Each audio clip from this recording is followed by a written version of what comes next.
Hi, my name is Bishoy. I currently attend Archangel Michael Church in Santa Ana, California. First, I'd like to thank the Grace Foundation for giving me this opportunity to share my veterinary experience with you. I currently attend Ross University. I've just completed my first year of vet school there, and I wanted to share today the process of taking the correct classes, applying, and getting accepted into veterinary school. The process can kind of be daunting at first, but once you break it down into a couple simple steps, it's not too difficult. First things first, you're gonna naturally be in college when you're thinking about where you want to go to vet school. As far as classes, the most important classes that you can take are your general chemistry, both semesters, your organic chemistry, both semesters. You're gonna do all of your biology classes. Different universities have a 2-semester or a 3-semester biology program. It's basically general biology, but you want to complete the entire general biology course. From there, you're going to take physics and some of these smaller science classes like biochemistry. Biochemistry is an important one, as well as genetics. If you're attending a school that offers zoology, zoology is a good one to take as well. A lot of schools currently are trying to lean a little bit more into zoology. Do you have to be a science degree, or do you have to have a science degree in whatever undergrad you're taking? No, I personally did not have a science degree when I got accepted into veterinary school, but you do need to take the prerequisite science classes, which are the ones that I just mentioned. It's very helpful to take nutrition classes as well. Most of the schools that I'm going to be talking about are going to be the Caribbean schools. Those include Ross, which I'm attending currently, St. George, which I also got accepted to. The third one is St. Matthew's, which is a lot less popular, and I'll get into that in a second. So after you take those necessary classes, you're going to also want to take you're going to want to take the GRE test. The GRE can also be kind of intimidating at first, but essentially the GRE is a different form of like the SAT. What I did for the GRE was I purchased some study books, which you can find on Amazon, anywhere from $25 to $35. They're not expensive. I bought a book called the 5-Pound Book of GRE Practice Questions, and it's literally a book like this thick, probably weighs 5 pounds. And it had a lot of practice questions, and it kind of shows you the type of way that the GRE will test you. The other book that I bought, which I do recommend, was the Kaplan Program GRE book. I bought when I was taking it, was the 2017 edition. Now you'll be able to find the 2018, 2019, etc. Again, these books are cheap. They're not very expensive. They will be very helpful. The Kaplan book had practice exams as well, which I think will be beneficial because it's good to understand how the GRE asks questions. Remember that also the GRE has what's called the essay portion. The essay portion is graded out of 6. So you do need to have basic writing skills down. The most important thing is to be able to structure an essay adequately, to be able to have your introduction, stay on point, make your argument. They're going to ask you argumentative essays, and then make a closing statement, which will help you kind of reassess what your general points were about your argument. After the GRE, you're going to want to start applying because you finished all of your prerequisite classes that we discussed earlier. When you go to the application process, like I said earlier, we're going to mainly focus on the Caribbean schools. I will touch on the United States schools as well. For Ross and St. George, their application processes are a little bit different. The Ross application process is basically centered around their website. So you're going to go to rossu.edu, click on the veterinary site, and it'll have a link that says Start My Application. Most of the application for Ross is about personal information, your age, your name, where you attended schools, basic background information, social security, etc. After you get through most of that, it'll give you a space to fill in a little bit of a personal statement. The Ross personal statement is small. I think you're limited to maybe 300 words. Because it's so small, you want to be straight and to the point. Talk about what makes you different, why you want to be a veterinarian, how the field has influenced you. Me personally, I always brought something to touch on church in my personal statements because, you know, with them receiving so many applications, They maybe won't see too many Coptic Orthodox people. And of course, if you can tie in religion, maybe bless your application in that way, or maybe set yourself apart from other applicants that way. Again, it's 300 words, so you want to stay on point and just talk about yourself, what's different about you, and why you like this field. After that, you're going to want to send in your transcripts. They will ask you what classes you attended, but you will also have to provide your transcripts from any given school you attended. When you do that, Ross will set you up with a checkmark list of everything they've received from you. So once you send in all your documents that they require, they'll give you a little green check mark next to the things that you've seen. They'll have a list of classes that they want to see that you've passed, and once they get your transcript and they see that you've passed those classes, they'll give you a green check mark next to it and let you know that they received your transcript, your grade was satisfactory, your application is moving to the next process. Again, for Ross, I know I touched on the classes earlier. You want your chemistries, both general and organic chemistry. You want your biochem. You want all of your general biology. Ross required some electives, which is when I said biochem, genetics. Also, they like nutrition. I took nutrition for Ross, and that was helpful too. You can take human nutrition. That's a question that will commonly be asked. Does it have to be human nutrition or animal nutrition? I took human nutrition, and that was fine.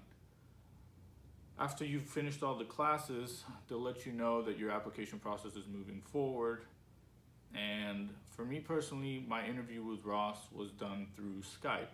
So they'll set you up. You'll be receiving emails from certain people at the Ross administrative team. They'll let you know that, hey, someone's going to reach out to you and they're going to want to interview you. And what'll happen is you'll meet with the gentleman over Skype. You guys will exchange names, and then they'll set a time and date for interviews. The Ross interview is highly based on your transcript and your academic history, or at least mine was. So if you have any gap in your academic time frame, a lot of people like to take a break before they start professional school. They take like a 1-year gap. If you do have that gap, you will have to explain that gap.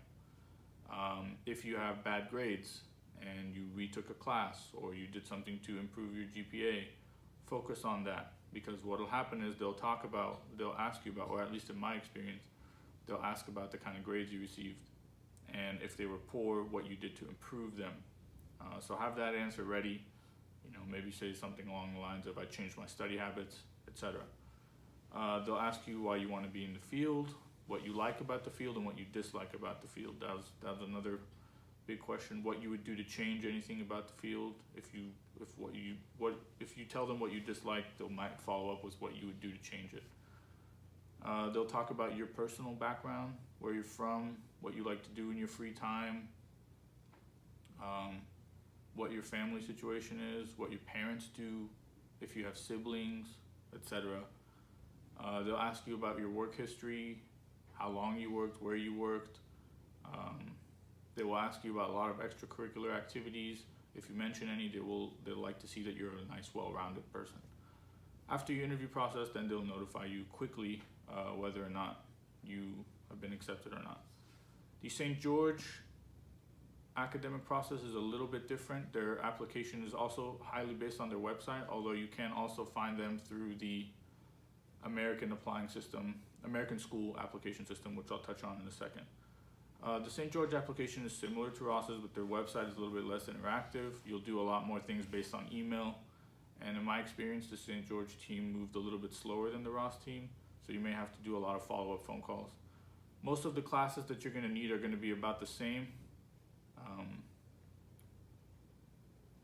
After you move forward with the transcripts and emailing everything to the schools, they'll also reach out to you through email and let you know that they want to interview you, etc.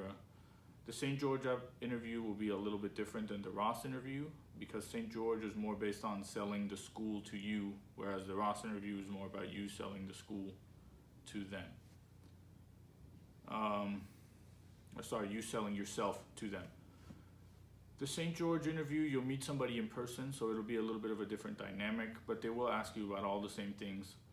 They'll ask you about yourself and why you're interested in the field, etc. They touched a lot on your work history, and because it's in person, you'll be a lot more interactive in the interview, and there'll be a lot more things to touch on.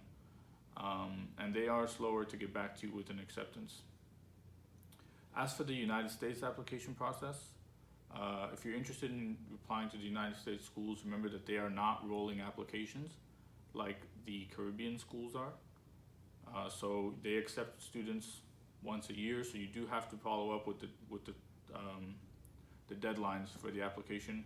I believe the deadlines are early in the year, like May, June, something like that. So you want to start your applications early before the deadline so you have enough time to send all the paperwork. Different schools in the US, of course there's a lot more schools to look at in the US than there are in the Caribbean. They have a lot more classes that they're interested in seeing. Most US schools want to see, for example, physics for a full year. You'll find a few of them that only want you to have a semester of physics. These are things that you're going to want to look at when you're choosing which United States schools you want to apply to. If you are interested in applying to United States schools, you want to go to the aavmc.org website, and from there you'll see a program called the VMCAS, the VMCAS. That's the application system that you use. It's basically like a one-stop shop for all the American schools. You can apply to all the schools through that area. You'll put in all your information, you'll put up all your transcripts right away, and all the schools will be able to see it at the same time the day the application's open. Remember also that for United States schools, there is a secondary application. So just because you submitted the first part, a lot of schools will have you do a secondary application that's a lot more personal based. So you do have to follow up with each school. So that's the general application process.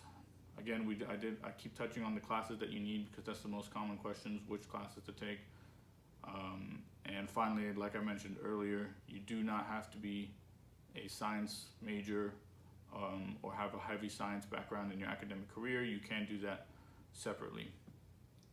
One thing I want to touch on as well is a popular school here that a lot of our community uses in California.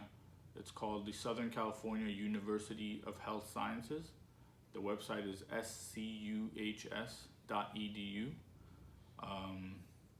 These classes at this school, this is a school located in Whittier, California.